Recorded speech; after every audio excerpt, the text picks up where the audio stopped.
c'est Florine. Aujourd'hui, on va parler jardinière d'automne. J'ai quelques petites choses à remplacer qui sont un peu fatiguées de cet été et je vais vous montrer ça. C'est parti. Alors avant de commencer, j'avais envie de vous montrer deux jardinières que j'ai déjà réalisées il y a quelques semaines. Elles sont sur mon appui de fenêtre, donc j'ai deux petites jardinières comme ceci.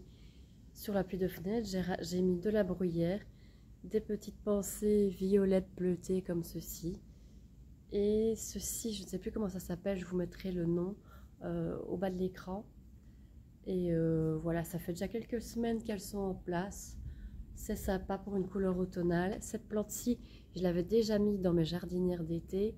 Et je l'ai, comme elle était toujours belle, je l'ai gardée. Et je pense qu'elle va quand même rester jusqu'au gelé. Donc c'est pas mal. La bruyère, ça tient bien aussi. Et après la bruyère, une fois qu'elle a fini de fleurir, je la replante au jardin. Et du coup, la deuxième, c'est un peu pareil, ce rappel.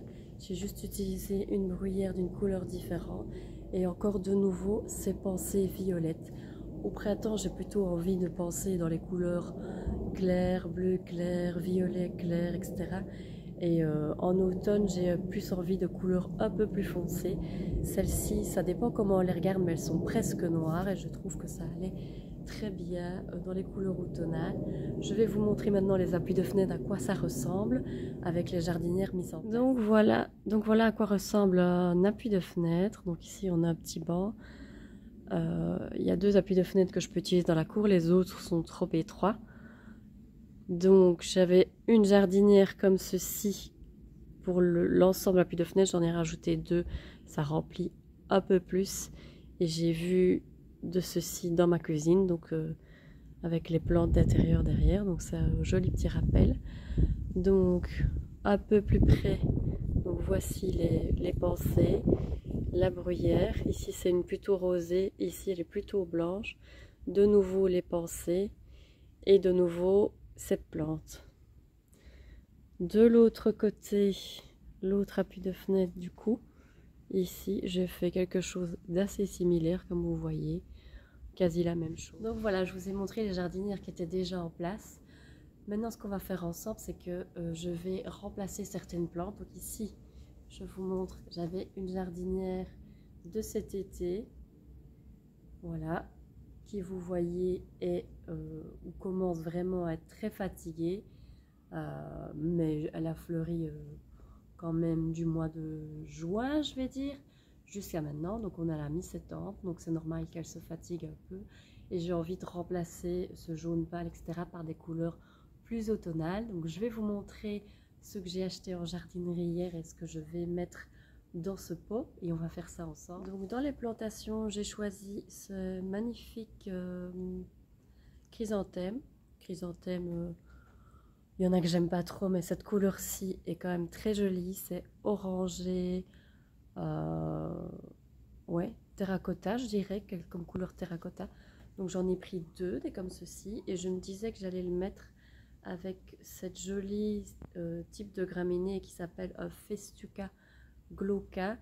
Et le feuillage, je pense que ça reste vert, c'est vivace. Donc lui par contre, après je le replanterai au jardin. Ça par contre c'est pas vivace, aux premières gelées, eh ben, il ne survivra pas, mais voilà, c'était pas trop cher. Et pour les petites jardinières en automne, j'aime encore bien mettre ce genre de fleurs. Et ensuite j'ai aussi acheté tout simplement des bruyères. Donc les bruyères, vous en voyez absolument partout en magasin pour le moment, de toutes les couleurs. Moi j'ai choisi une rosée, plutôt des tons rose pâle. Vous avez des roses foncées, des blanches, des jaunes, des plutôt vertes.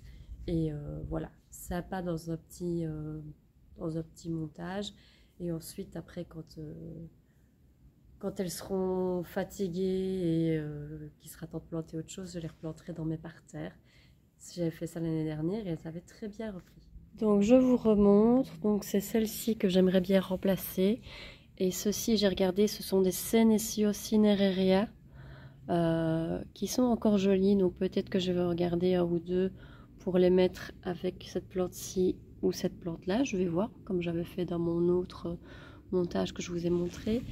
Et ici aussi, ça date de cet été. Lui, par contre, il est vraiment... il y avait un géranium, 2 autres plantes à feuillage, dont un hélichrysum. Et on voit que c'est très fatigué. Et là, ça, par contre, je vais remplacer. Je vais mettre quelque chose, peut-être les bruyères que je mettrai dans celui-là. Je vais voir. Donc voilà, je vais faire ça. Je vous montre.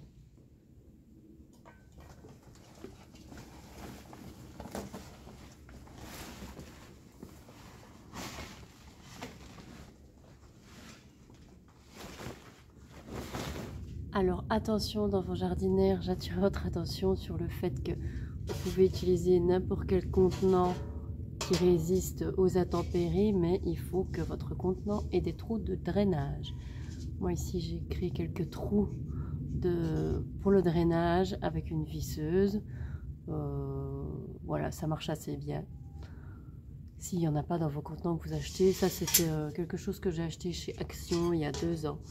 Et ça fait déjà 2 années qu'il est dehors, donc ça convient très bien pour les plantes.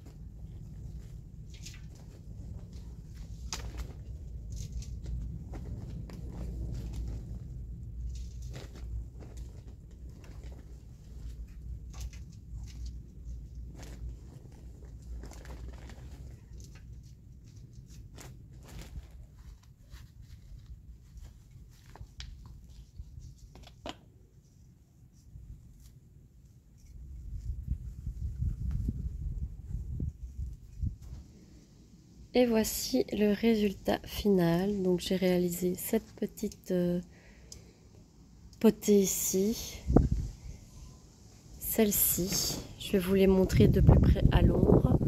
Et autre chose, j'ai décidé de remplacer aussi mes géraniums par ces 2 petites plantes-ci, qui normalement étaient prévues pour mon allée fruitière, mais j'en avais de toute façon de trop.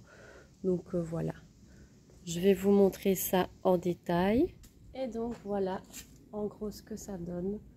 Donc vous avez devant les chrysanthèmes, derrière la bruyère et ici le glauca, qui est une petite graminée. Donc ça fait une jolie potée d'automne, je trouve ça sympa dans les couleurs, moi j'aime bien, donc rose orangé, un petit rose, vieux rose pour la bruyère et le feuillage un peu vert argenté de la glauca. Donc cette petite potée va durer jusqu'au gelé, en tout cas pour les chrysanthèmes. Et puis le reste, la bruyère et la glauca vont continuer à pousser, seront certainement moins jolies, mais reprendront normalement l'année prochaine. Je pense que je les utiliserai dans d'autres montages ou peut-être dans des parterres. Cette vidéo sur les petits montages d'automne est terminée. J'espère que vous avez apprécié. Donc c'était assez simple, des petites potées assez simples à réaliser pour égayer une petite cour, votre devant ou bien une partie de votre jardin pour avoir des fleurs toute l'année. J'en ferai également une pour des fleurs un peu plus hivernales. Si vous avez aimé cette vidéo, n'hésitez pas à liker. Laissez-moi un petit commentaire, ça me fait toujours plaisir. J'aimerais bien savoir quelles sont vos couleurs d'automne, qu'est-ce que vous utilisez devant votre maison pour égayer pendant la saison automnale. Vous pouvez aussi vous abonner si le cœur vous en dit et retrouvez-moi aussi sur Instagram. Mon compte s'appelle également Les Fleurs de Florine. Je vous dis à bientôt. Bye bye.